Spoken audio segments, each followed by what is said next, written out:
बिस्मिल्लाहिर्रहमानिर्रहीम, अस्सलाम वालेकुम। आप फैज़ान रिज़वी न्यूज़ देख रहे हैं। आज जुमेरात 12 जून है और हम बात कर रहे हैं मशरिक़ वस्ता की सूरत हाल। ईरान और अमरीका के जौहरी मुज़ाकरात को लेकर कुछ खबरें इंटरनेशनल मीडिया के ऊपर आप देख रहे होंगे कि गर्दिश कर रही हैं कि आने वाले चंद दिनों में या फिर आने वाले चंद घंटों में ईरान की जौहरी तनसीबात को अमरीका की जानिब से या फिर इसराइल की जानिब से या फिर ये दोनों मिलकर ईरान की जौहरी तनसीबात को टारगेट करने का पूरा मंसूबा बना चुके हैं। और आने वाले चंद घंटों या आने वाले चंद दिनों में ईरान की जौहरी तनसीबात को इनकी जानिब से टारगेट कर दिया जाएगा, क्योंकि मुज़ाकरात की मेज़ पर जो एक डेडलॉक था एक नुक्ते को लेकर, यूरेनियम के इनरिचमेंट को लेकर, तो डेडलॉक बरकरार है, 5 दौर होने के बाद बरकरार है और छठे दौर को एक्सपेक्ट नहीं करना चाहिए। इस तरह की बातें इंटरनेशनल मीडिया के ऊपर भी की जा रही हैं, कुछ व्लॉग्स भी आपने देखे होंगे। अब कितने चांसेस हैं कि ईरान की जौहरी तनसीबात को अमेरिका या इसराइल की जानिब से या फिर ये दोनों मिलकर आने वाले चंद घंटों या आने वाले चंद दिनों में टारगेट कर सकते हैं, इस पर भी बात करेंगे। या फिर मुज़ाकरात की मेज़ पर अभी भी कोई चांस बाकी है कि मामला जो है वो मुज़ाकरात की मेज़ पर हल हो सकता है, इस पर भी बात कर लेंगे और गज़ा की सूरत हाल पर भी बात करेंगे। सबसे पहले मैं आपको याद करवा दूँ कि ईरान और अमेरिका के दरमियान जो जौहरी मुज़ाकरात हैं, जो 12 अप्रैल 2025 को इन जौहरी मुज़ाकरात का आगाज़ हुआ था मस्कत ओमान से, जो कि साल से भी कर रहा है अमेरिका और ईरान के दरमियान इन जौहरी मुज़ाकरात की। तो कुछ जो अदवार हैं वो मस्कत के अंदर हुए और कुछ बैठकें जो हैं वो इटली के अंदर, रोम के अंदर कुछ बैठकें हुई, लेकिन हर बैठक में एक ही नुक्ते पर एक डेडलॉक था कि ईरान का ये मुतालबा है कि ईरान को जो यूरेनियम है वो अफजूदा करने दी जाए, 4 से 5% तक अफजूदा करने दी जाए, जो कि इंटरनेशनल कवानीन के अकॉर्डिंग है कि ईरान जो है वो सिविलियन पर्पसेस के लिए अपना जो जौहरी प्रोग्राम है वो जारी रख सकता है। लेकिन डोनाल्ड ट्रंप का सीधा और साफ एक ही मुतालबा है कि ईरान जो है वो अपने जौहरी प्रोग्राम को डिसमेंटल कर दे और 0% जो यूरेनियम है, डोनाल्ड ट्रंप का मुतालबा है कि ईरान यूरेनियम को अफजूदा नहीं करेगा, सिविलियन पर्पसेस के लिए भी अफजूदा नहीं करेगा, क्योंकि इनको ईरान पर एतबार नहीं है। और यही वजह है, आपके सामने है कि JCPOA से डोनाल्ड ट्रंप यही कहकर बाहर निकला था कि इसे ईरान पर एतबार नहीं है और ईरान की जानिब से इसने ये कहा था कि चोरी छुपे ईरान यूरेनियम को अफजूदा करता रहे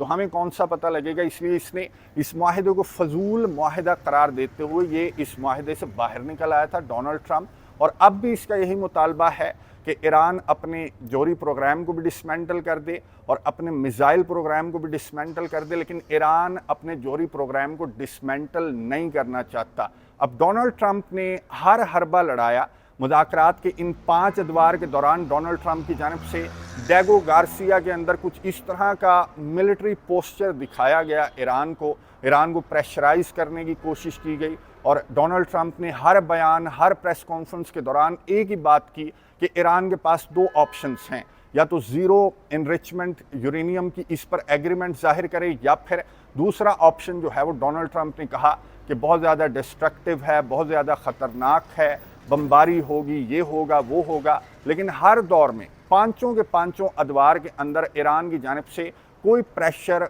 अमेरिका का नहीं लिया गया और ईरान अपने मुतालबे पर कायम रहा कि ईरान को ये राइट है, इंटरनेशनल कवानीन के अकॉर्डिंग ये राइट है। और अगर खित्ते के अंदर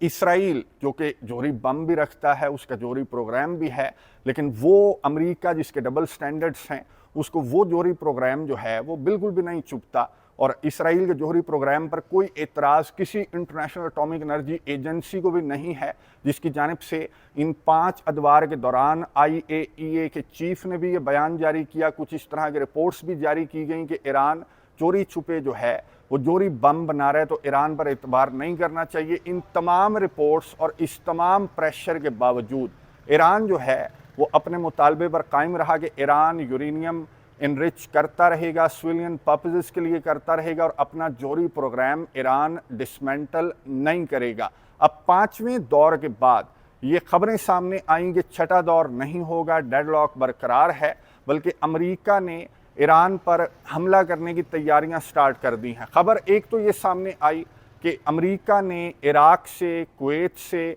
और बहरीन से, यानी कि मशरिक़ वस्ता के अंदर कुछ कंट्रीज़ के अंदर जो सफारत खाने हैं अमेरिका के, वहाँ से अपने अमले को निकल जाने के अहकामात अमेरिका की जानिब से दिए गए और ख़ुद डोनाल्ड ट्रंप ने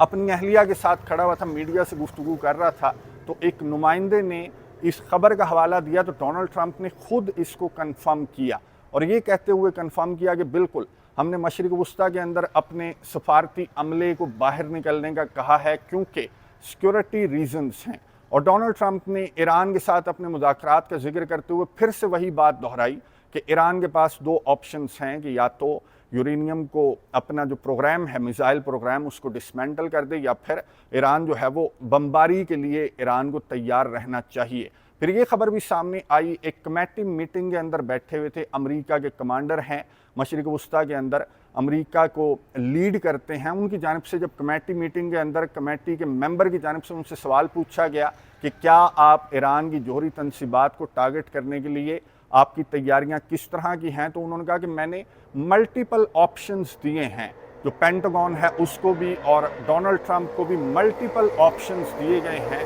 कि ईरान की जोहरी तनसीबात को किस किस तरीके से टारगेट किया जा सकता है। तो ये कमेटी मीटिंग के अंदर जो अमेरिका के कमांडर हैं उन्होंने भी कंफर्म कर दिया और उधर इसराइल भी बहुत ज़्यादा तिल मिला रहा है। डोनाल्ड ट्रंप के साथ टेलीफोन पर बात हुई नेतन्याहू की और ख़बर ये सामने आई कि नेतन्याहू ने डोनाल्ड ट्रंप को फिर से इस बात पर कायल करने की कोशिश की कि ईरान पर एतबार करना एक गलती होगा, ईरान टाइम गेन कर रहा है और अंदर खाने ईरान की जानिब से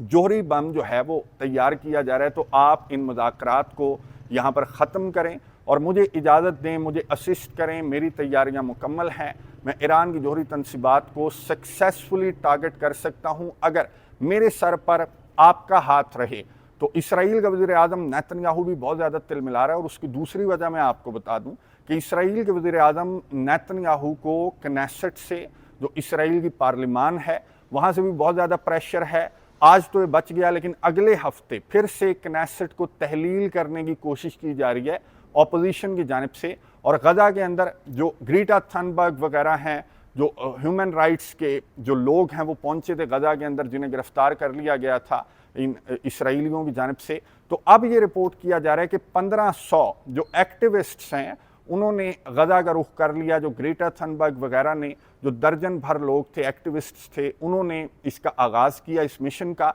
और अब दीगर जो एक्टिविस्ट्स हैं वो इस मिशन को बहुत ज़ोर शोर के साथ आगे बढ़ा रहे हैं। और रिपोर्ट्स के मुताबिक 1500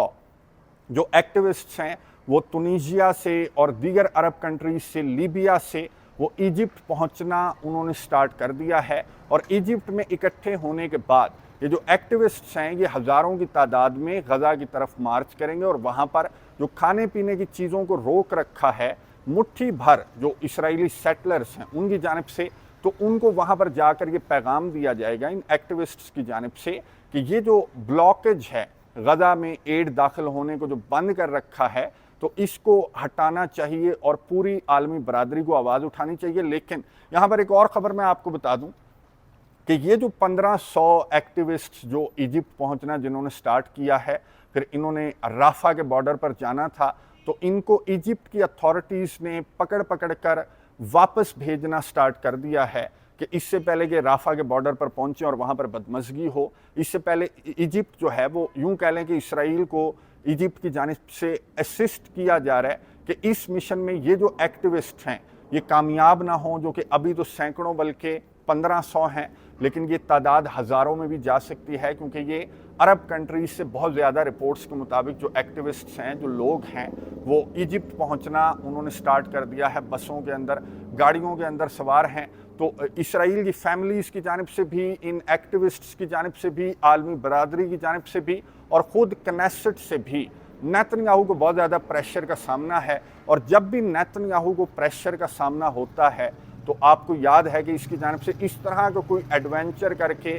जो अटेंशन है वो उस जानिब डाइवर्ट करने की इसकी जानिब से कोशिश की जाती है। तो नेतन्याहू का तो पूरा मूड है कि ईरान की जोहरी तनसीबात को नेतन्याहू ये चाहता है कि इसराइल की जानिब से टारगेट किया जाए और अमेरिका ज़्यादा कुछ ना करे, सिर्फ बंकर बस्टर बम प्रोवाइड करे, इंटेलिजेंस प्रोवाइड करे, असिस्ट करे। और ईरान की जोहरी तनसीबात को इसराइल ने कहा, नेतन्याहू ने, कि मैं सक्सेसफुली टारगेट कर सकता हूं। लेकिन ईरान की जानिब से उसी तरह की वार्निंग सामने आई ईरान ने इसराइल को भी वार्न किया, अमेरिका को भी ईरान की जानिब से वार्न किया गया कि आपकी बेसिस को और इसराइल को हमारी जानिब से टारगेट किया जाएगा। जो मिसाइल प्रोग्राम है वो बिल्कुल रेडी है, और इस तरह की खबरें भी हैं कि कोई जोरी बम भी ईरान जो है वो निकाल सकता है ऐन वक्त पर। इसलिए डोनाल्ड ट्रंप जो है वो तो ईरान की जोहरी तनसीबात को टारगेट करने के हक में नहीं है कि नेतन्याहू की जानिब से ईरान की जोहरी तनसीबात को टारगेट किया जाए। इवन के टेलीफोन कॉल के दरमियान मैं आपको बता दूं कि डोनाल्ड ट्रंप ने नेतन्याहू को ये कहा कि आपने ईरान की जोहरी तनसीबात को टारगेट नहीं करना, और आप इस तरह की बातें करके अमेरिका की मदद नहीं कर रहे, उल्टा आप अमेरिका को मुसीबत में डाल रहे हैं। इसलिए आप मुज़ाकरात को आगे बढ़ने दें, मुझे एक और कोशिश करने दें। ईरान को और ईरान के अवाम को समझ आ जाएगी कि उनका फ्यूचर कितना ब्राइट है। मेरी बातें मानकर उनके लिए कितनी ज़्यादा खुशियां हैं, उनके लिए जो सैंक्शंस हैं वो हटा दी जाएंगी अमेरिका की जानिब से, और ईरान जो है वो एक पीसफुल और खुशहाल मुल्क बन जाएगा। तो ये खबरें जो सामने आ रही हैं, इन तमाम की तमाम तैयारियों, इन तमाम की तमाम टेलीफोनिक कन्वर्सेशंस, इन तमाम की तमाम रिपोर्ट्स का मैं आपको मकसद बता दूं। मकसद एक है, 15 जून को ओमान की जानिब से कंफर्म किया गया कि 15 जून को अमेरिका और ईरान के मुज़ाकरात का छठा दौर जो है वो 15 जून को होगा, और ये सालिस ने कंफर्म किया है, और ये बिल्कुल डिसाइसिव दौर होगा। और हर दौर से पहले डोनाल्ड ट्रंप की जानिब से इस तरह के थ्रेट्स, इस तरह की बातें, इस तरह की तैयारियां ईरान को दिखाकर सिर्फ प्रेशराइज करना मकसद होता है कि ये देख लो, मैंने इसराइल को भी रोक रखा है, और मैंने अपने जो सफारत खाने हैं उनके अमले को भी महफूज मकाम पर मैंने पहुंचा दिया है, बिल्कुल रेडी हैं। स्ट्राइक्स जो हैं वो ईरान के जोहरी प्रोग्राम पर वो बिल्कुल रेडी हैं, और अगर तुमने छठे दौर में मेरी कंडीशंस पर मुआहदे पर दस्तखत ना किए तो मेरी जानिब से ये सारे के सारे जो हथियार हैं या जो सारे का सारा प्लान है तुम्हारी जोहरी तनसीबात को टारगेट करने वाला, इसको इम्प्लीमेंट कर दिया जाएगा। और क्या इस मरतबा, क्योंकि ईरान की जानिब से तो सीधा साफ जवाब सामने आ चुका है कि ईरान अपने जोहरी प्रोग्राम को डिसमेंटल ईरान की जानिब से नहीं किया जाएगा, और अगर इसी तरह का जवाब ईरान की जानिब से दिया जाता है तो क्या अमेरिका की जानिब से इस थ्रेट को मज़ीद बढ़ाया जाएगा, ईरान को मज़ीद प्रेशराइज किया जाएगा, या फिर अमेरिका जो है वो इस छठे दौर के बाद खुद स्ट्राइक करेगा, या फिर इसराइल को अमेरिका की जानिब से इजाज़त दे दी जाएगी। ये अभी कुछ कहना क़ब्ल वक्त है। 15 जून के बाद जो मुज़ाकरात का छठा दौर है उसमें ईरान कितना प्रेशर लेता है इन तैयारियों का, वो भी देखना बाकी है। और ईरान की जानिब से अगर प्रेशर ना लिया गया, जिसके चांसेस जो हैं वो ज़्यादा हैं, तो फिर डोनाल्ड ट्रंप की जानिब से क्या इसराइल को इजाज़त दी जाएगी, या ईरान की जोहरी तनसीबात को टारगेट किया जाएगा, या फिर ईरान को मज़ीद प्रेशराइज करने के लिए कुछ प्रेशर टैक्टिक्स जो हैं वो डोनाल्ड ट्रंप की जानिब से इस्तेमाल किए जाएंगे। मेरी अंडरस्टैंडिंग के मुताबिक ईरान की जोहरी तनसीबात को टारगेट करना इतना आसान नहीं है जितना आसान नेतन्याहू समझ रहा है, और अमेरिका की जानिब से भी नेतन्याहू को ये समझाने की कोशिश की जा रही है कि ये हिजबुल्ला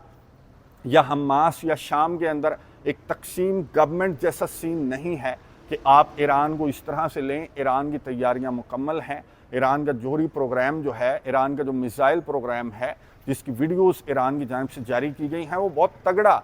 जो मिसाइल प्रोग्राम है ईरान का, वो बहुत तगड़ा मिसाइल प्रोग्राम है। ईरान के पास तैयारे हैं, ईरान के पास बैटलशिप्स हैं, ईरान एक पावरफुल कंट्री है, और ईरान के इत्तेहादी जो हैं वो बहुत ज़्यादा पावरफुल हैं। रशिया की जानिब से, व्लादिमीर पुतिन की जानिब से डोनाल्ड ट्रंप से टेलीफोन पर गुफ्तगू करते हुए व्लादिमीर पुतिन ने भी डोनाल्ड ट्रंप को ये स्ट्राइक से बाज रहने का कहते हुए ये कहा था कि मैं आप दोनों के दरमियान जो मामलात हैं वो सेटल करवाने में व्लादिमीर पुतिन किरदार अदा कर सकता है। तो ये ऑप्शन भी डोनाल्ड ट्रंप के पास है कि व्लादिमीर पुतिन को दरमियान में लाया जाए, और दूसरा ये ऑप्शन है कि डोनाल्ड ट्रंप जो है वो मज़ीद प्रेशराइज करके ईरान को ये कोशिश करेगा कि ईरान मज़ीद यूरेनियम के इनरिचमेंट को मज़ीद कम करके डोनाल्ड ट्रंप की कंडीशंस पर एग्रीमेंट पर दस्तखत कर दे। लेकिन अभी 15 जून तक तो स्ट्राइक्स का कोई सवाल पैदा नहीं होता, क्योंकि 15 जून को छठा दौर है, और 15 जून के बाद भी ये डिपेंड करेगा डोनाल्ड ट्रंप के डिसीजन पर कि डोनाल्ड ट्रंप ईरान